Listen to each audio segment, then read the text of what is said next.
I have about 6 talks that I give that I can give almost in a coma.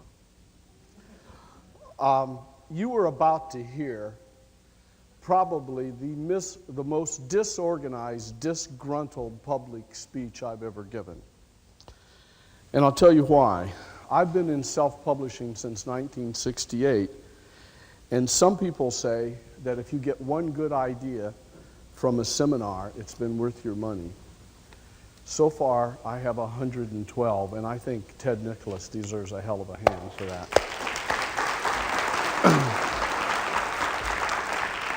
Secondly, it doesn't put a dime in my pocket whether or not you buy his products. And perhaps you shouldn't. Perhaps you should spend the next 25 years learning this stuff the hard way. Because my motto is, you got to be tough if you're going to be stupid. So if you're tough enough, don't buy this stuff. You'll learn it yourself. You know, $250,000 and a quarter century later. I've listened to the audience's questions, and I feel that they have been all intelligent questions. But I also feel they were nearly all off the mark. You people have asked about printing, you've asked about fulfillment, 800 numbers, merchant accounts. Those aren't stupid questions. But let me try and emblazon something in your mind. In self-publishing and in direct marketing, if 100 equals success, 99.9 of that success is getting the sale. And that's what all of your questions should be about. Where do I get my books printed? There are 10,000 people who can print your books. How do I get an 800 number? There are 10,000 services or whatever many for that. How do I get my orders fulfilled? People in the phone book have solved those problems. Never worry about problems that have already been solved by multitudes of people. Now, I'm not berating you for asking these questions. I'm just saying you're asking these questions out of sequence.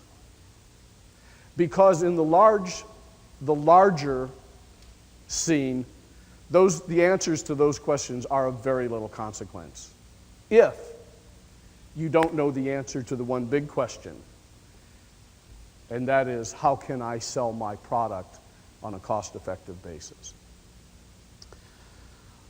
That's what I'm going to talk about. I'm going to talk about how you sell your products, not how you fulfill them, not how you get them printed, not how you get an 800 number or anything. I've been in self-publishing since 1968.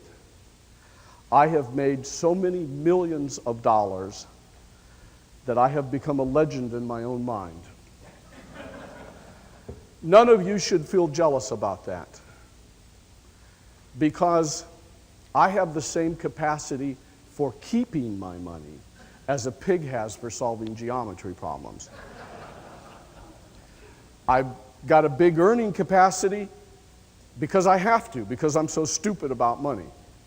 But because of self-publishing, and even though I'm an idiot about keeping money, I still manage right now to live in Key West, Florida, in a beautiful home with a double-sized yard, a swimming pool, a jacuzzi, and a waterfall. I drive a Cadillac, bought a Rolls Royce for my girlfriend. I have 3 boats. One is the original Sea Hunt. One is a Ribowitz, which some people consider the finest fishing boat in the world. And almost all of that came from money that has been sent to me in the mail or telephoned to me with credit cards. When I fly over the United States, I look down on the country with happiness, secure in the knowledge that 1 out of every 3 homes I have flown over has sent me or one of my clients that I got a commission on a check. That's the only part about flying that I actually like.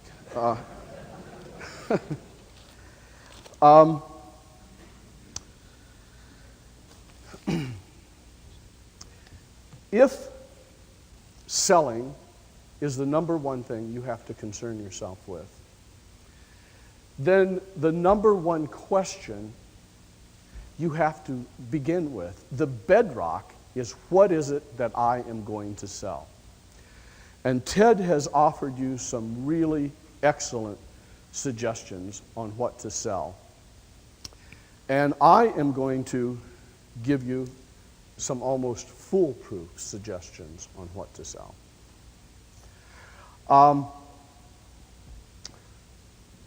What you want to sell, ideally, is a superior version of a book or other information product that is already selling well with superior advertising. It costs too much to be a pioneer when the road has already been paved. Now, how do you find products, books? I'm just going to refer to books, but when I say books, think videos and all the other things. But let's just how do you find books that are selling well through direct response? It's very simple. You get letters in your mailbox, if you're on enough mailing list, about them over and over, or you see them repeated in magazines over and over and over and over. One of the things, a lot of people think of me as a creative genius, and although I would be the last to deny that, the truth is, most of my success, more of it comes from cowardice than it does from creativity. And I'm afraid to try and sell diet pills to weightlifters. I'm afraid to try and sell gain weight formulas to fat people. I want to sell things that are already selling. Now, I not only publish my own material, I also have an elite handful of clients that I work with in such a manner that if they let me choose the product, I guarantee that they will get a winner. And I charge an awfully lot of money. And if I don't produce a winner for them on the first time, I have to do it on the second time, and so forth. So I try and make damn sure I do it on the first time. I'm not going to read all of this letter because much of it's confidential. But I have a number of clients that I've worked with on this basis, and I spent hundreds of hours picking the product that I would sell for them. I'd like to share with you my choices that I outlined to them in a letter I wrote Saturday, November 28th. There's 10 products. I'm not going to tell you about 2 of them. They are confidential. But I am going to tell you about 8 of them, and they are all books. 1, the approximate title of this one will be What to Do About Arthritis Pain. I envision it selling for between $10 and $19, and there is a huge proven market for such information. 2, approximate title, How to Pick Up Girls Instantly Anywhere in the World. This is another proven monster product of which similar ones have been selling well for years. There is no end to this market. 3, approximate title, How to Negotiate and Win No Matter Who You're Up Against. And I went on to say, you know, every time I get on an airplane and leaf through the in-flight magazine of whatever airline I'm on, I see a multi-page ad for the Karas Negotiating Seminar. It cost hundreds of dollars to attend this seminar, and I believe $317 to purchase the tapes of same. I'm sick of seeing this ad. It has been repeated so often for so many times that whomever running it must be worth a fortune. Now imagine someone having read the Karas ad and then a few pages later seen another ad for a negotiating book which gives the Karas and other techniques and much, much more and selling for only $39 to $69. Seems like a natural to me. 4, approximate title, 57 proven ways to lower your golf score. Combine a killer ad with a low price tag, $19 to $99, and I think the golfers of America will gobble it up by the thousands. 5, approximate title, 27 secret ways to melt off body fat, hour by hour. What can I say? There's just no end to the market for diet information. 6, approximate title, latest facts on how to cure prostate problems. If you're anywhere near my age, you almost certainly know prostate problems are a major concern to the majority of men after they reach 50. Books offering this type of info have been selling like hotcakes for years, and there's no end in sight. 7, approximate title, how to flatten your stomach in the fastest way humanly possible. The flatten your stomach appeal has been pulling well for over a decade, but I can't help but wonder how much more profitable it would be with one of my ads pulling in the sales. 8, approximate title, how to get what the U.S. government owes you. This was my first successful mail order book idea, and like the Social Security ad and book, it has been copied profitably by many others, and I say they're like hyenas yapping at my heels in different variations. Personally, I think it's time for me to get back into this game and create a super book which will be sold with a super ad. This area is all the more enticing now since there are so many cars, boats, homes, etc. that have been seized by the DEA and customs agents which can be purchased dirt cheap by a person who has the right info. Why did I pick those projects? I don't think there's any mystery or any of you have any doubts about why I picked those projects. They are proven appeals. They are never-ending concerns of people. Get up in the morning and read USA Today. How to give your golfer an extra 50 yards for Christmas for only $9.95. Golfers are like heroin addicts. They will spend any amount of money for any gizmo they think will take 2 or 3 strokes off their game. Are there any golfers in the audience? Is that not true? That's absolutely true. Reading USA Today, I picked up an ad. Does a man's prostate have to grow into a problem when he grows up? Would you raise your hand if you're a male over 50? Would you agree that there's never going to be an end for the market for prostate relief? Huh? What now? It is crucial for you to know what appeals work. The most important thing Ted said in this seminar, if you never get anything else out of it, is that you don't sell people what they need, you sell them what they want. You can swim upriver if you want to, and trying to sell something that's trying to be logical about selling is one of the most difficult swims that you are ever going to make. I'm going to suggest another couple ways for you to get ideas for products. One, Ted mentioned you should get the SRDS Consumer Magazine book, and you should. Because when you read of a special interest magazine and find out its circulation, you know that there is enough people, and they have captured the names and addresses of those people to be viable. Like model railroading. You wouldn't believe the publications. You know how many model railroaders there are. But you should also get the SRDS list book.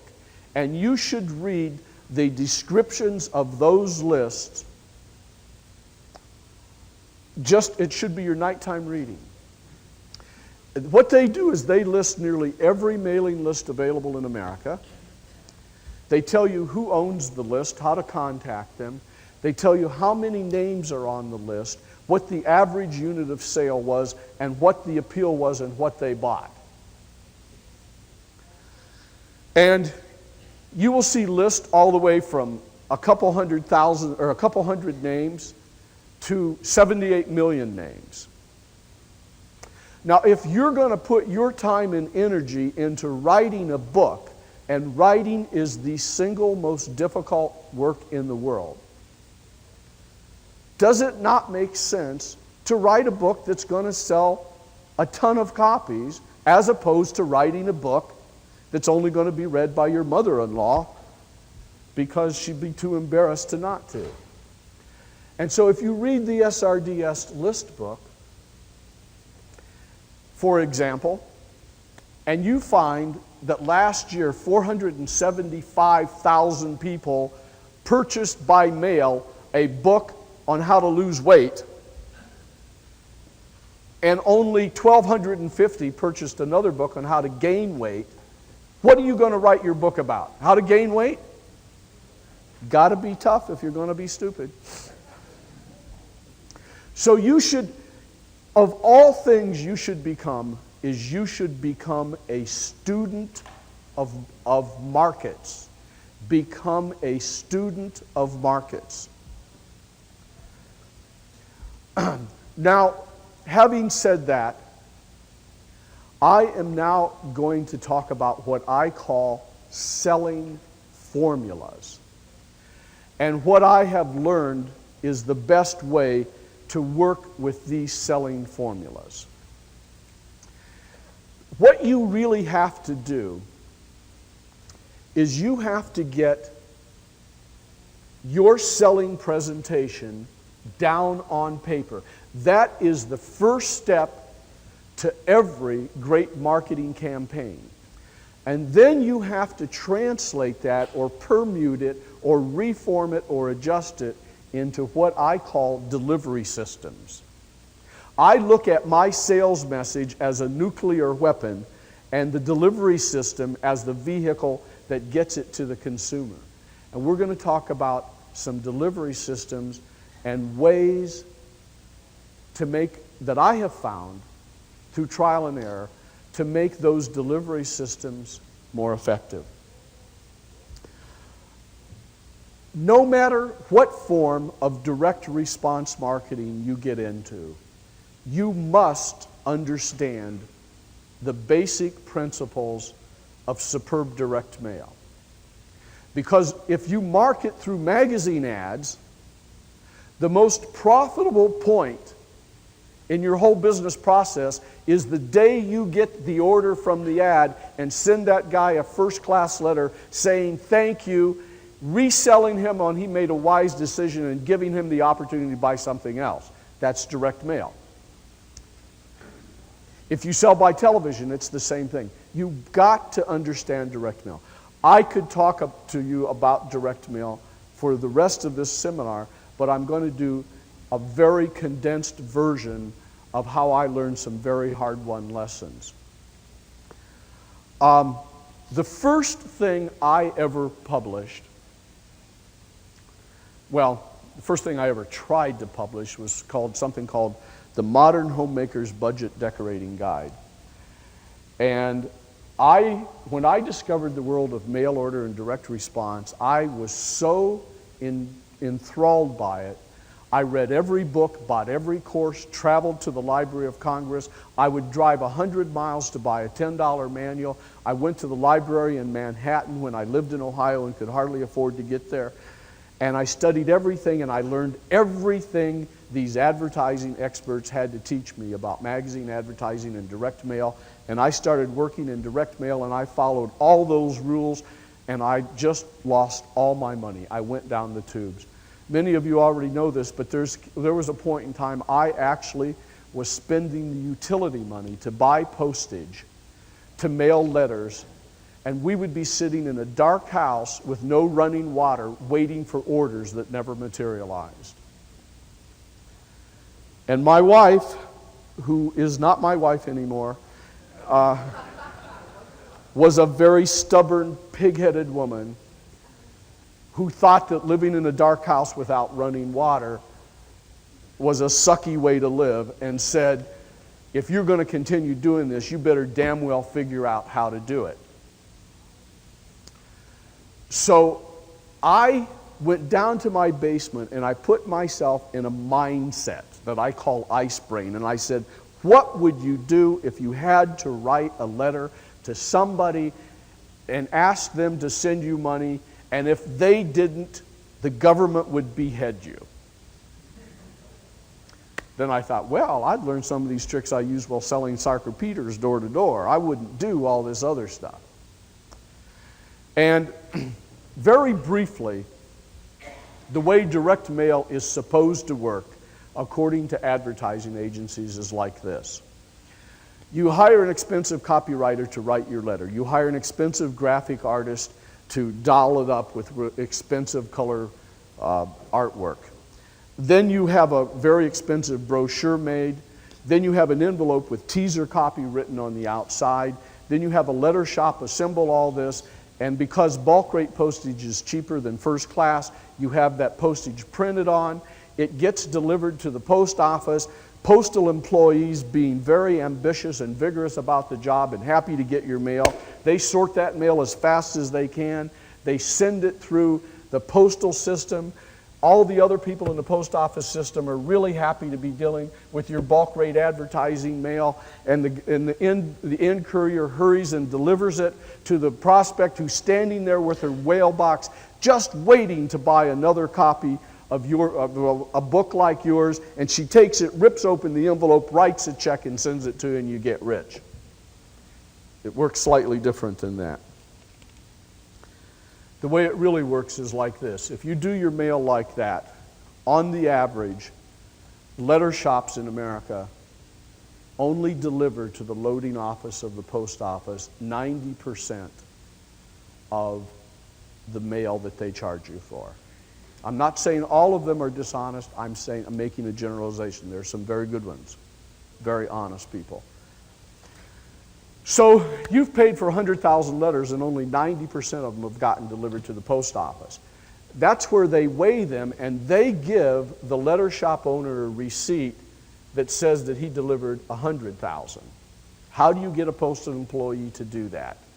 Drugs, money, and sex. It's real simple. Okay, so now he gives you a receipt and that says you've mailed 100,000 letters, but you've only mailed 10,000. When you mail bulk rate, if someone has moved and left a forwarding address, your letter doesn't get forwarded. On any given mailing list, it's almost always going to be 7% dirty. So now you're down 17% of your letters because they didn't get forwarded. In addition to that,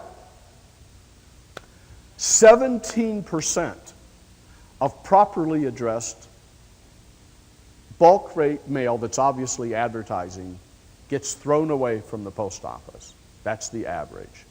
So now we're down 34%.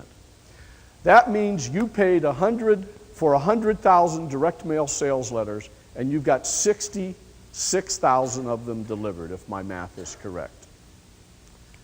Now comes the really bad news. And I know I've said this, some of you have heard this many times before. I never apologize for repeating it. It is the most important thing you will ever learn about selling by direct mail. You should write it down.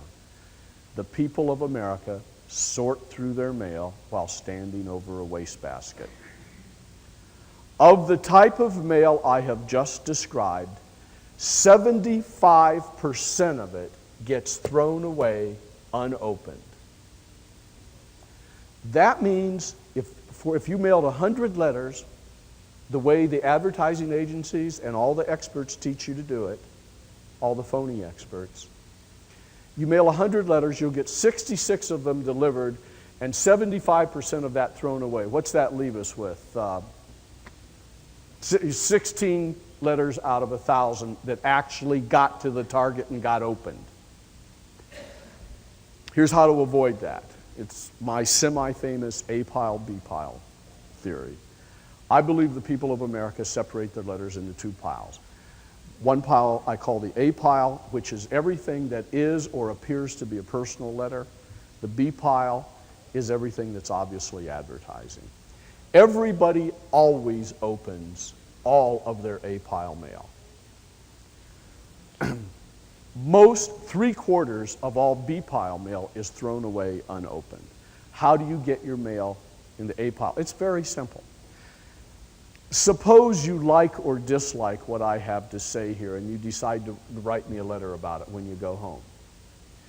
What you will do is you'll go home and type the letter, or if you have a secretary, you'll dictate it and she'll type it, you'll proofread it, sign it, you'll put an envelope, you'll write or type my name and address on the outside of the envelope, you'll take a real honest-to-God postage stamp, put it on there, and you'll put it in the mail to me.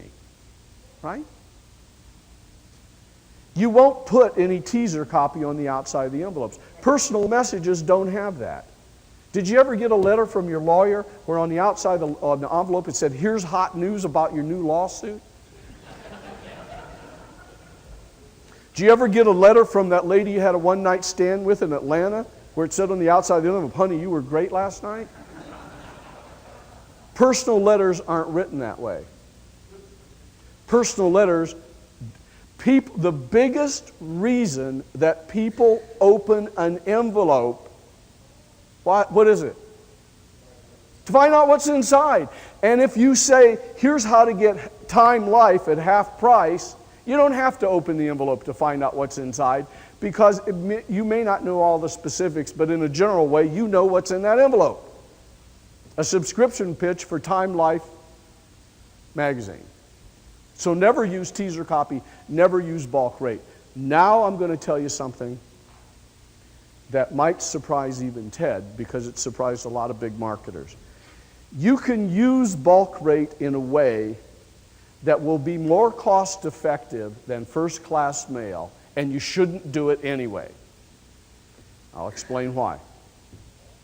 If you use a buff-colored envelope and a bulk rate stamp and direct impression addressing, the main thing you will do with that is fool the postal system into thinking it's first-class mail and that they have to deliver it. And sometimes, not too often, but sometimes, using bulk rate in that fashion will be more cost-effective than using first-class mail. But here's the rub. Remember when I said on the average, 17% of bulk rate mail gets thrown away? That's the average. Sometimes they throw it all away. Mark Stoddard had a tested appeal. He tested it every way from Sunday. It was a big money maker. He dropped 600,000 pieces of mail and didn't get a single check.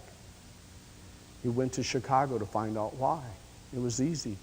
All 600,000 letters were in the dumpster behind the main Chicago post office. Write this down, please. Bulk rate is the dumpster rate. Make your letters personal. Now, when you use direct mail, sometimes it is very helpful to have an order coupon and a brochure with pictures describing what you're doing. And I found out from a pornographer how to do that and still maintain the personal look. This is a true story. I had a girlfriend that owned one of these private mailbox services, and one of her customers was a pornographer.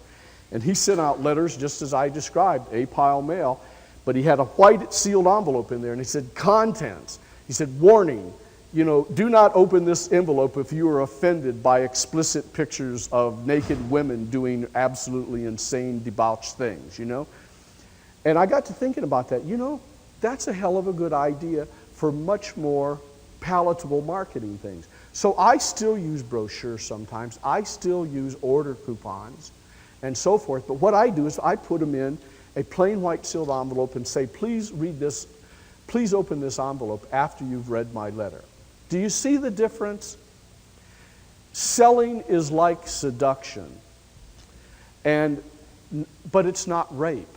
And seduction works best if there's a little foreplay, if you go on a date and buy dinner and have a little wine or something, etc., before you pop the big question. This is a cleaned up version of how I usually present this. Because I promised Ted that I would do that. So I'm going to try and make the point in a sanitized way. But what I'm saying here is that it isn't just the question which in that case is, will you go to bed with me? And in your case, it's, will you buy my book? It's just not the question, and it's just not how you ask it, it's when you ask it. It's when you ask it. And the dummies in direct mail land ask the question on the envelope. Before there's been any warm-up, any foreplay, any wine, any meals, any nothing. You know, I can't get many women to go to bed with me under any circumstances, but if I asked them when I first saw them, I think I'd be beaten bloody. That's what these guys are. They're financially beaten bloody. They ask the question out of sequence. That's a very heightened version of direct mail. Make your direct mail look personal from one human being to another. Use first-class postage, direct impression addressing, and if you have to use brochures and order coupons, which are sometimes legitimate, put them in a sealed envelope inside the direct mail piece.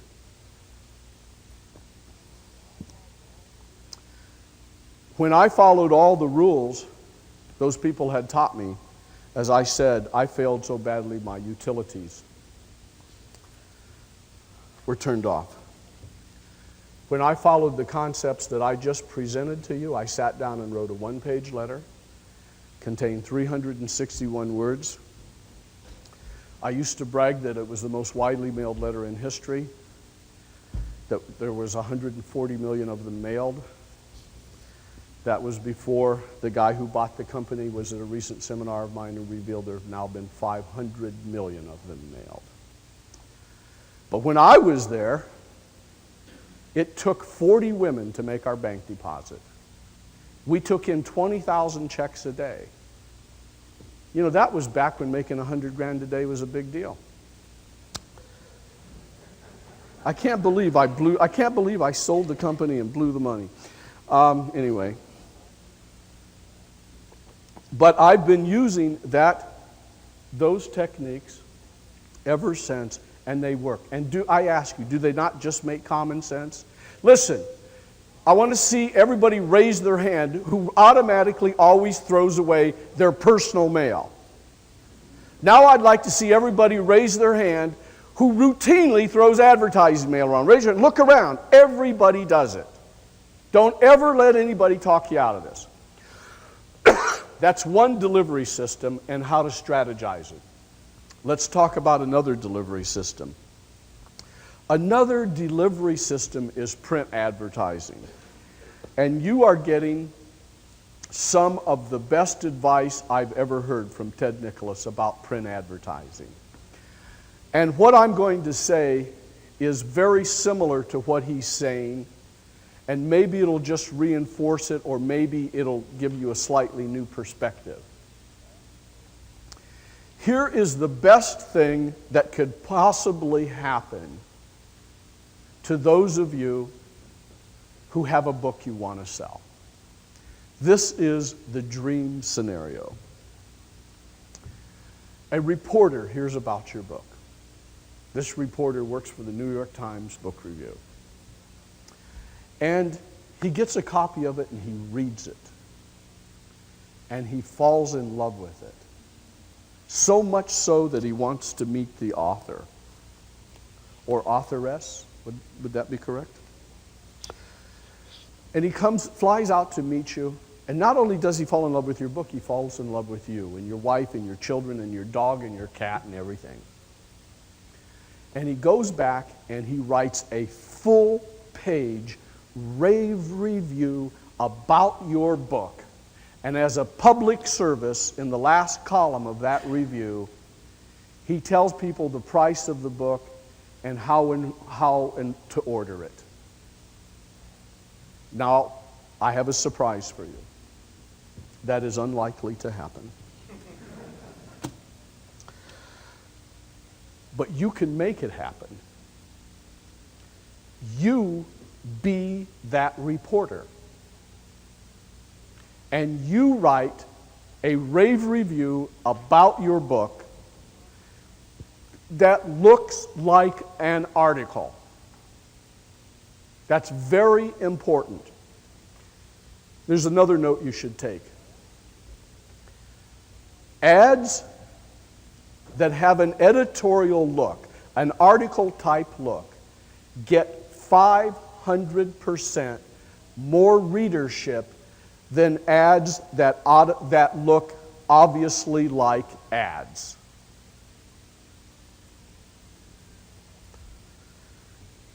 So write your own rave review. I have mixed results from using coupons and not using coupons in the ad. Usually I don't. Usually I have standard verbiage saying, will this book help you? It's easy to find out with no risk whatsoever. Here's how to order. All you have to do is write your name and address and the words World's Best Diet Book and send it with your payment of $39 plus $3 postage and handling too. And it fits right in there with those The ordering instructions are crucial parts of your advertising, and you should study great ordering instructions. So one delivery system is what I'll just call straight direct mail. Another delivery system is what I'll call straight space advertising. Another delivery system, and I would say to those of you in this room who are working on a limited budget, this is the delivery system that has the highest percentage chance of success of all marketing models known, at least known to Halbert. And that model is running small space display ads that generate leads. Now notice I didn't say classified ads. There's been a lot of people lost a lot of money in classified ads lately because they got suckered into running thousands of dollars of them because they're so cheap. But what the people don't understand is that the offers that work in classified ads relate to subjects that people normally read classified ads for. You don't read classified ads every day. You read classified ads when you want to buy or rent an apartment or sell a house or get a job or buy a car. And if you have an offer related to those things, it'll work in a classified. Generally, your offers won't fall in that category, so you want your lead generating ads to be display ads. Not classifieds, display ads. I have a client who has a book that sells for $1,250. And there is nothing to increase its perceived value. There's no video cassettes with it. There are no audio cassettes with it, and so forth. He hired me to sell it for him, and it's selling like hotcakes. And you know how I did it? And it said, there's a lead-in headline that says, wouldn't you like to make your money bulletproof? And then the main headline says, free report reveals how to pay zero taxes and totally eliminate lawsuits. To get your copy, call such and such a number. Now, the reason you want to run those kind of ads is because the most expensive thing in all advertising is waste circulation. And if you run an ad in a newspaper, and let's say that the ad is for piano lessons, the fact of the matter is that only a small percentage of the people in that paper are interested in taking piano lessons. All the rest of it's waste circulation, and you have to pay for it. And paying a full page for a publication that has 99% waste circulation is too much. So you need this hot little lead generating ad that sucks it out. When the lead generating comes in, you immediately send them by first class mail a multi-page, hard-hitting letter selling the living daylights out of your product. Which brings up a comment. No one's asked me that question. I don't even give people a chance to ask me. Well, nobody will read all that stuff. Here's what the statistics show. 2-page letters, outpull 1-page letters. 4 pages, outpull 2. 8, outpull 4. 16, outpull 8. 32, outpull 16. I don't know where it ends, but I know that it doesn't end at 56 pages. Now what I try and do is teach people how to think about things, because no one can teach you every little ramification. But if you can teach people how to think about things, then the ramifications become easy. And I want you all to imagine this. I want you to imagine that God, being the merry prankster that he is, got bored one day and took your spouse away from you, and you could never be with your spouse again. And God said, since I'm God and I can do whatever the heck I want to do, I've decided to have a little fun with you. Now, I know that you need a woman if you're a man, or a man if you're a woman. I know you need another spouse. So I've selected 100 of them from which you have to choose one of them to spend the rest of your life with. And just because I'm God, I'm going to make it a little harder. You're not going to get to meet them. You're not going to get to talk to them. You're not even going to get to see a picture of them. I'm going to have each 100 of them write you a letter. And from those 100 letters, you got to pick the man or woman you're going to spend the rest of your life with. What would you want that man or woman to tell you about themselves? Everything there is. I mean, would you like, hi, my name is Bunny. I like astrology and walks on the beach. Sure hope you pick me. That ain't going to make it. That's standard advertising agency stuff. Know this. The people who are non-prospects aren't going to read 3 paragraphs of your ad.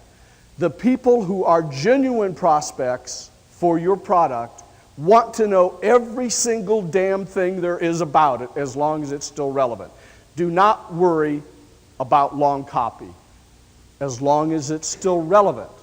You don't throw it in just to make it longer. It's got to be relevant.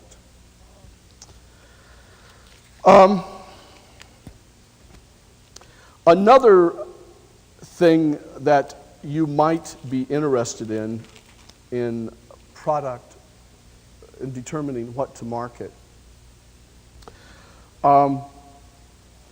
There's a company called American Business List. And what they do is they computerize on a daily basis every ad that appears in all the yellow pages of all the 5,000 telephone books in America.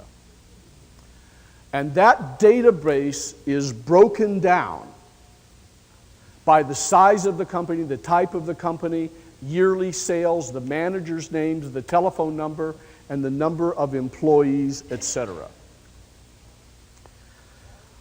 Now, all of you know, I think I publish a newsletter. Several of you in this room get the newsletter. And I've been so busy marketing other people's products, I really haven't had time to promote my newsletter. But I got to thinking, you know, I just started my newsletter in 1986. I made one mailing to it that brought in $1.75 million. Maybe I ought to get more subscribers. So now I've decided to do that. I have a book, it's called, many of you have the book, it's called How to Make Maximum Money in Minimum Time, and mostly it's a collection of back issues of my newsletter with some additional material. Well, I've come up with a new plan to market it, which I'm working with several of my clients on, and I'm going to share the concept with you in the hopes that it will spark an idea how you could do something similar. Let me tell you something. I hate plagiarism. I think I have had more people steal my writing than any other person in direct response. What you should do when you see someone else's work is you should be inspired by it, to go above it. You shouldn't Xerox it. Anyway, let me tell you, this book that I have, How to Make Maximum Money in Minimum Time, Again, we're talking about selling formulas. And here's one I'm about to try. I'm going to take the attorneys in the United States. There's 415,000 attorneys. And I'm going to send them all a letter, and it's going to have a big headline across the top, and it says, "Free book by top ad expert reveals how any attorney can double the profits of his law practice." And then I'm going to customize the letter from an attorney's point of view so that he can visualize how the concepts in that book can build his practice. In fact, we're also going to customize the book for attorneys. And then what am I going to do next? My next, I'm going to say, "Free book by top ad expert reveals how any dentist can double the profits of his practice in less than 60 days. And then we're going to go to chiropractors. We're going to go to small business owners, etc. You can make a major, material, magnificent difference in the profitability of your marketing efforts by repositioning your product and your advertising appeal. I'm going to recommend a book that you all should get. I had to travel to the Library of Congress and have someone photocopy the book for me. It was written something like 60 years ago. It remains the best book on publishing, the most informative book on publishing ever written. It's called The First 100 Million. And it's written by a guy named E. Julius Hadelman. Now, you can either get it, I don't know if, I have a subscriber who has a lot of out-of-date marketing books, and his name is, what is his name? Carl Galetti. And if you want his number, you can call my office, and one of my secretaries will give it to you, and ask him if he has it. If he doesn't have it, it is worth your while to pay somebody in the Washington, D.C. area $200 or $300 to get them to Xerox a copy of that book for you, and I'll tell you why. E. Julius Hadelman used to sell something called the Little Blue Books. And he would run full-page ads. And the books sold for a nickel, but you had to buy 20 of them. You had to pay $1 worth. And he would categorize them like foreign languages, ethnic jokes. They were all, and most of them were how-to books, self-help, etc., etc., etc. Now, the unique thing about the way he was selling it is that people bought what they really wanted to buy. Now, you women don't know this, but when Playboy first came out, guys like us didn't have the stones just to go say, "Hey, give me a copy of that and pay for it." That isn't the way you bought Playboy back then.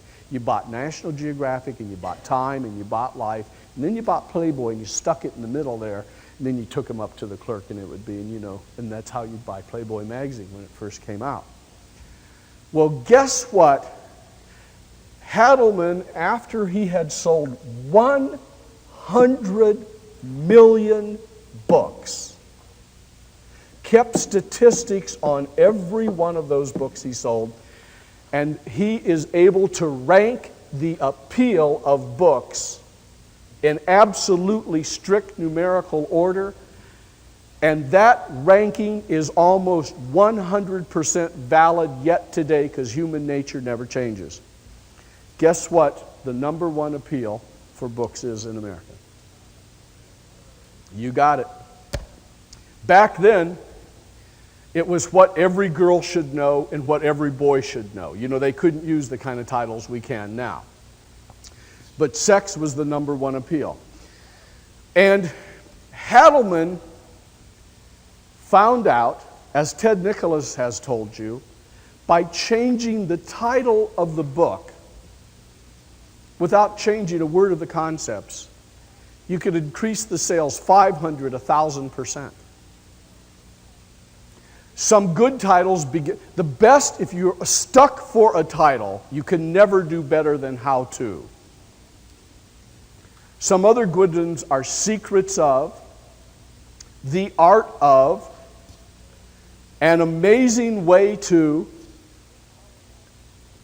Now at Last, and so forth.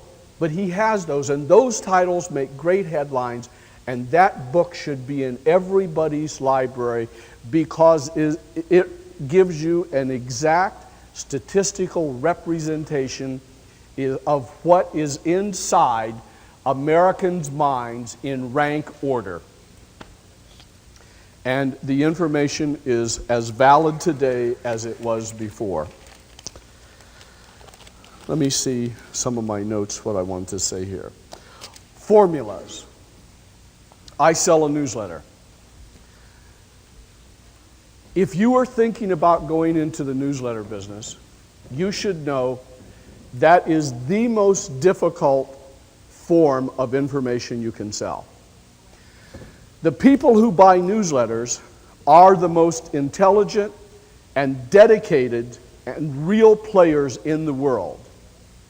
The reason the other people don't buy it is they don't understand that success is a process and not an event, and they want the miracle answer right now. And that's not what you get with a newsletter. They don't want it parceled out month after month. They want one $10 book that tells you where to find the magic genie and what spot on his belly to rub to make the money rain out of the sky. So newsletters, I will tell you this, if you think about publishing a newsletter, people ask me, how long does it take you to write your newsletter? It takes me 24 hours a day, 365 days a year. It's never out of my mind. My newsletter is me. It's my life. The newsletters that succeed are the ones that are called personality letters. And that doesn't mean that you just put personality in it. It means that the writer takes a stance. If your newsletter doesn't offend anybody, you won't get a high percentage of renewals. I don't write my letter to deliberately defend people, but I take very strong stances, and I write my newsletter the way I would talk to you after you and I had gone out and had a few drinks together, and we said, hey, let's cut through all the crap. Gary, tell me blah, blah, blah. And some people appreciate that, and a small percentage of uptight PhDs who never made an honest buck in their life do not like that kind of action. But if you're going to write a newsletter, if you're going to publish a newsletter, number one, make sure you are a stone flat out total expert in your field. Don't try and fake a newsletter. Number two, put your personality into it. But this is about how to sell it. And if you're selling a newsletter, there's one way to sell a newsletter that works very well. And that is, you give away something valuable that person can keep if they give you a trial subscription to your newsletter. And if they decide to cancel, they still get a refund and get to keep the premium. And that premium should be related to the newsletter and contain the immediate magic genie answer that they're looking for, so it satisfies both situations. That's one selling formula. Give away a premium with a trial purchase of your product. A premium that you can keep even if you decide to return the premium for a refund. That's a selling formula. I'm going to tell you one I am experimenting now that's fascinating.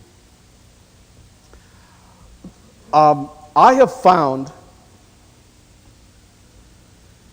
I don't really understand it exactly, but I have found that few people are indifferent to what I have to say and what I write and my personality. A lot of people don't like it, but few are indifferent to it.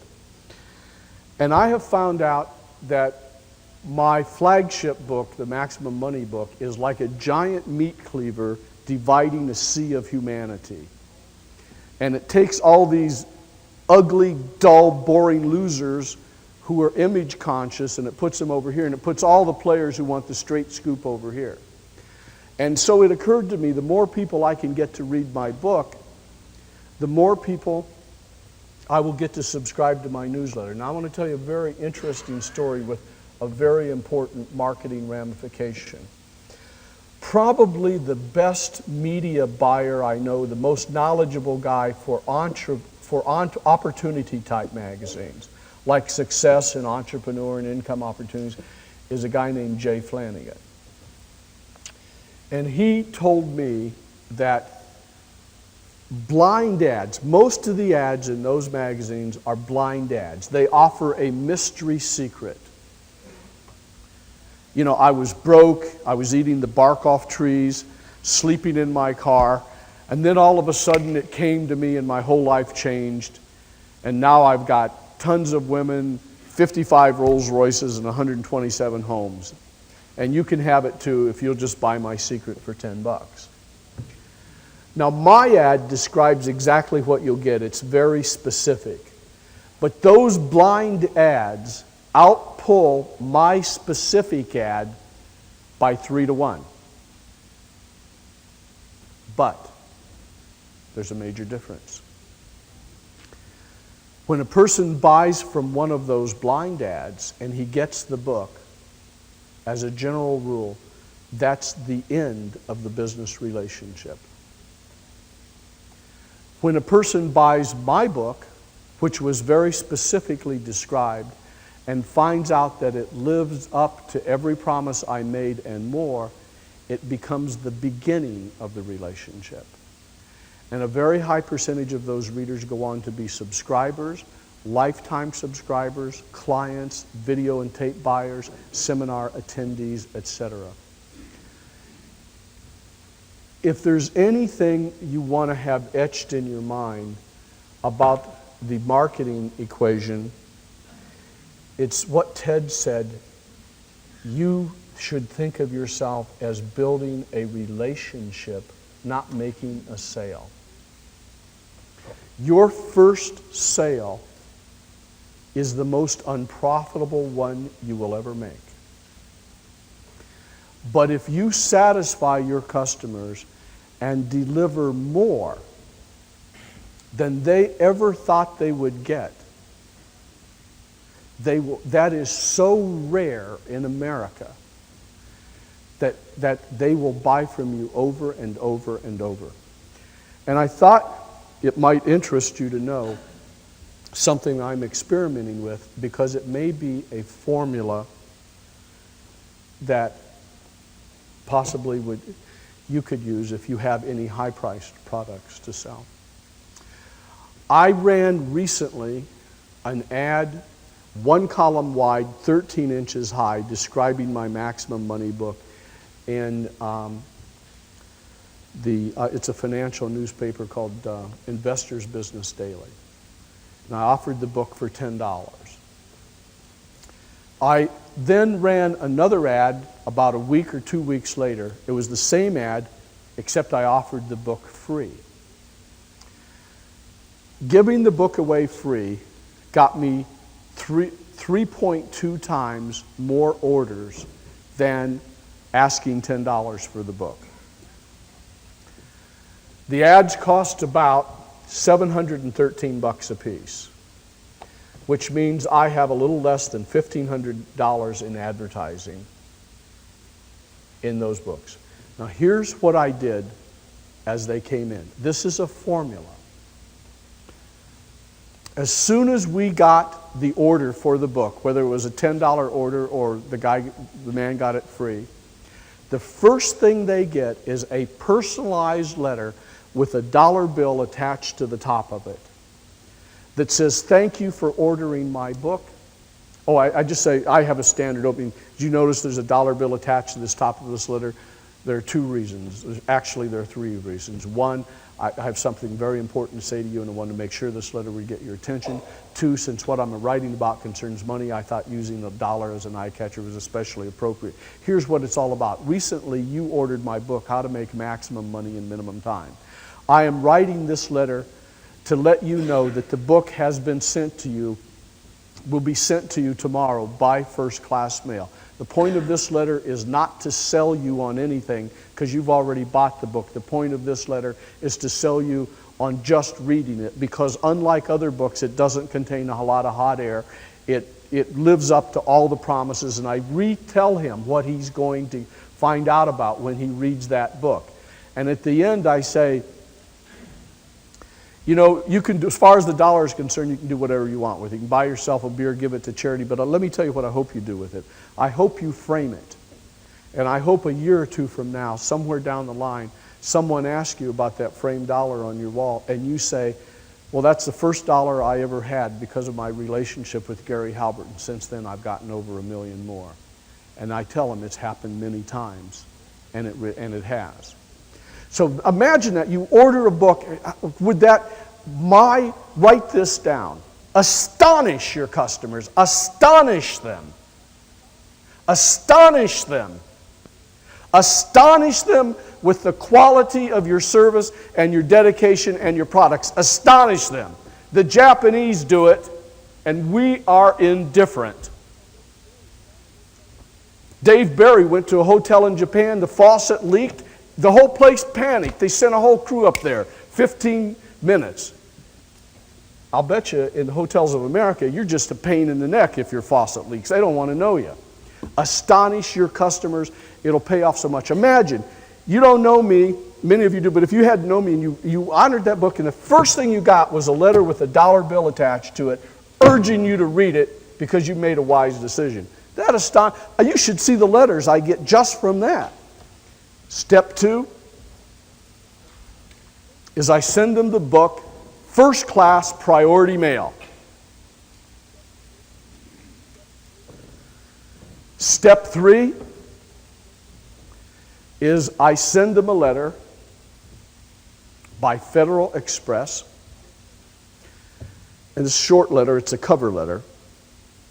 And it says, I want to thank you once again for recently ordering my book, How to Make Maximum Money in Minimum Time.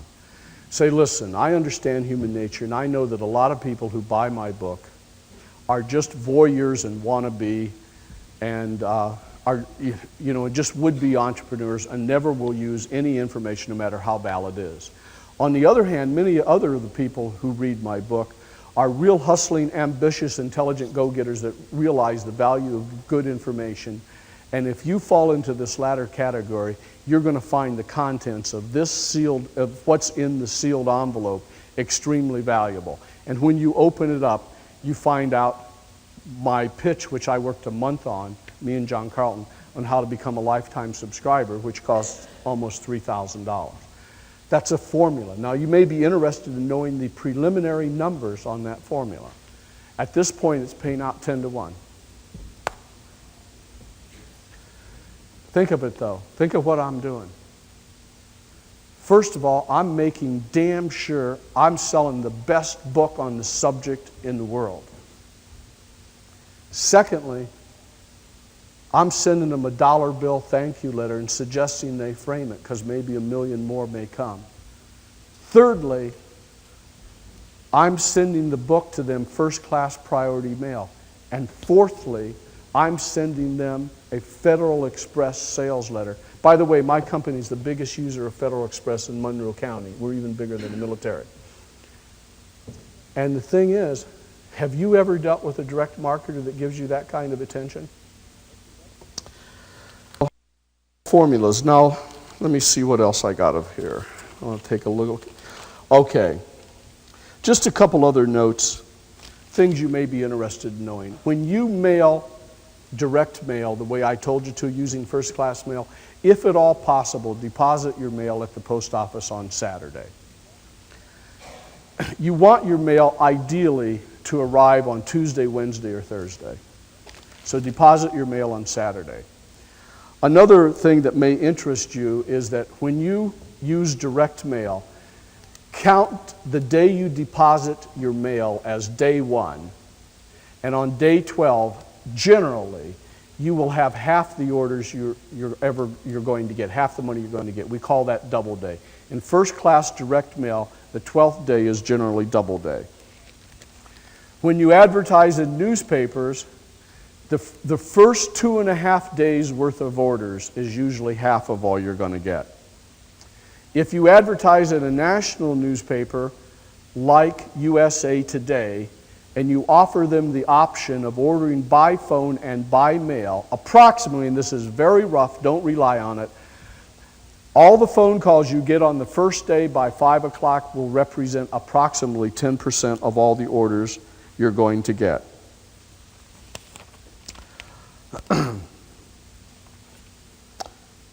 Let me see here. I'm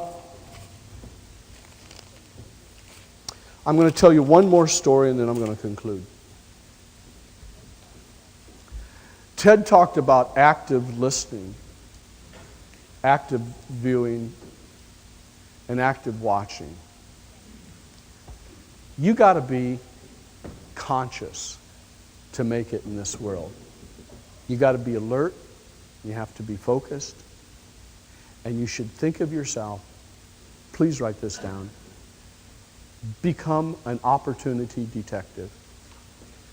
I would like to tell you a story about an opportunity detective, which was me. For some reason that I can't remember, I was visiting the Akron Beacon Journal newspaper. And I was talking to one of the executives there. And he was showing me this little form that they sometimes run as a public service called Request for Statement of Earnings. And this little form, you send it in, and you find out how much you've paid into Social Security. And he said, but we don't run anymore. And I said, why not? And he said, because even if we bury it on page 74, we get so many thousands of requests it ties up our staff. And when they would bury it on page 74, I worked out the statistics, something like 17% of their circulation were sending those forms in. So it goes click into my mind. So then I knew that Social Security was a hot subject. So I wrote an ad called How to Collect from Social Security at Any Age, and it had a double coupon. And it said, you fill out the first coupon, and we'll send it to the proper government agency for you. And they will, in turn, send you a statement showing exactly to the penny how much you've paid in. And when you fill in the second coupon and send it in with your payment, we're going to send you a book that tells you how to maximize the return on all that money you paid in. That was in the 1970s. And when we ran that ad in newspapers, we got 35 orders per every 1,000 circulation. I don't know if any of you know what that means, but if you're in direct marketing, you did.